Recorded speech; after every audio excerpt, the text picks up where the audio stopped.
Hi folks, I'm Dana Torgerson, Director of Security Product Marketing here at Sumo Logic.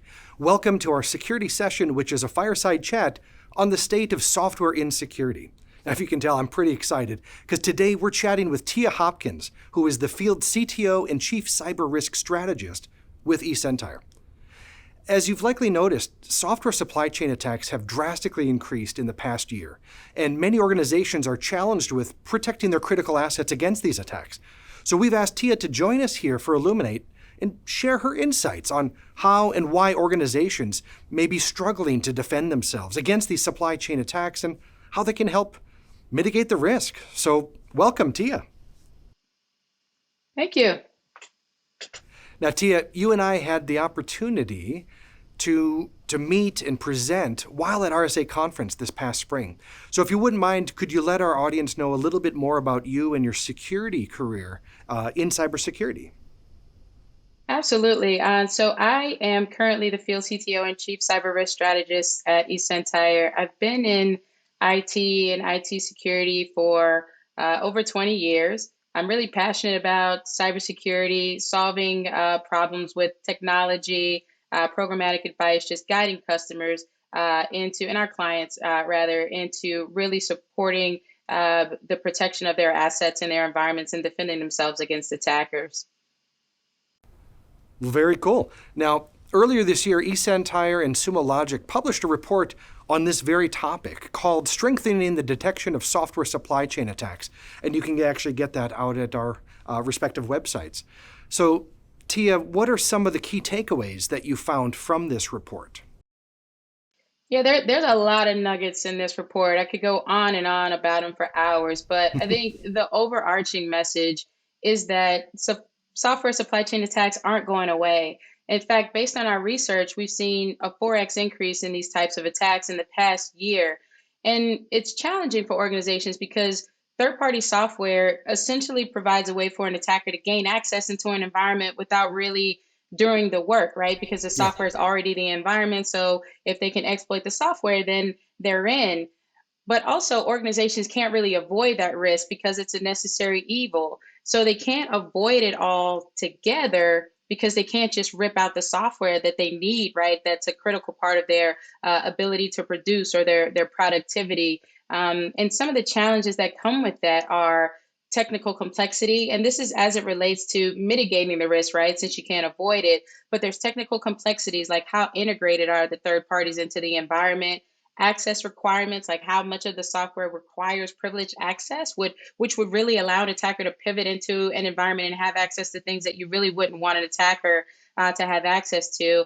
And then I would say the third one of the top three on my list is that software can be a black box. Third-party software is a black box. So if you can't see the code, you can't really confirm that the code is secure. And that ultimately means organizations really are at a disadvantage when it comes to being able to detect and respond to things that are going on in their environment, especially as it relates to the risk posed by this third-party software. Well, that's interesting. I'm sure the folks here watching, 2022 certainly seems to be like slated to be the year of the supply chain attack. So why is it then that so many organizations, like the folks watching maybe, they're struggling with supply chain risk management? I would say there's a couple of reasons that are top of mind for me. The first is that this software, like I was saying, is a necessary evil. Like Microsoft Office, for example, the Office suite, you can't rip that out of your environment, right? It's your productivity suite. It's the way organizations are able to collaborate, produce for their clients. But Microsoft has had some vulnerabilities pop up this year recently. So instead of being able to rip out this software just to get rid of the risk altogether, organizations really have to be in a position where they're able to be cyber resilient. And that comes down to anticipating attacks, being able to withstand an attack. So that means being able to detect it and respond to it, be able to recover from it, right? And restore the organization to a steady state and then adapt based on the findings. And I would say the other challenge is that organizations are really struggling to quantify the risk associated with the assets that they own, right? With maybe homegrown software or servers or workstations and things of that nature. So if you add third-party software to that, software that you really don't have control over as an organization, it really does start to feel like a bit of an impossible task. Oh my gosh. And it's so much attack surface too. And everybody owns different pieces of it too. Gosh. Well, how can organizations listening here today, how could they take a practical approach to their supply chain risk management? Yeah, that's a good question. I do think it begins with getting your own house in order. You want to control the controllables, take care of the things that you know you can take care of, establish a baseline of what good looks like for your organization, and essentially measure your third party vendors against that baseline. Now, you won't have the ability to directly influence the posture of a third party vendor's security program or directly influence the decision they make to mature over time rather, but at least you can have an awareness of where their gaps exist and the potential risks that those gaps pose to your organization to better put you in a position to defend your own organization and protect your assets. And furthermore, decide if the risk posed by that third party vendor is acceptable, because you might be in a position right where you need to replace them. And then ultimately, you want to come up with a plan for the unknown. So whether that's partnering with a managed detection and response organization like eSentire, leveraging a SIM platform like Sumo Logic, so you can pull in logs from these environments and be alerted to when something malicious is going on. You do want to plan for what do I do and how do I handle the unknowns in my environment. That makes perfect sense. And combining those tools, that platform, services, like you said, from eSentire, I think that's a great step forward, let alone trying to manage. I can just imagine the tracker sheet trying to track all those known knowns and the unknown knowns and the knowns that that you're not going to know about. So how about... To make your head spin, yeah. Exactly. Now, will complying with a compliance mandate, would that reduce some of our audience's organizational cyber risk for their any of these supply chain attacks?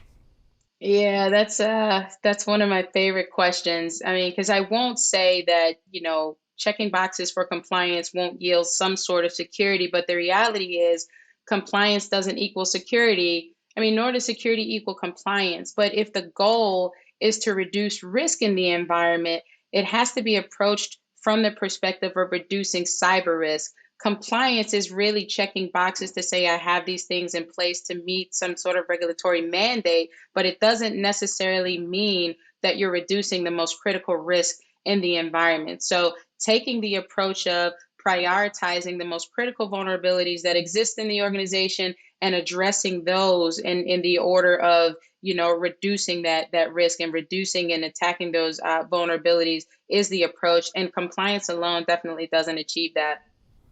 That blended approach and then understanding what's nearest and dearest to your own organization makes perfect sense. Absolutely. Well, Absolutely. thank you so much for your time today, Tia. But before we end, I wanted to just give you the floor. Is there anything else you'd like to leave folks with today? When it comes to managing risk in the environment altogether, it can seem really challenging. It can seem a bit like trying to boil the ocean.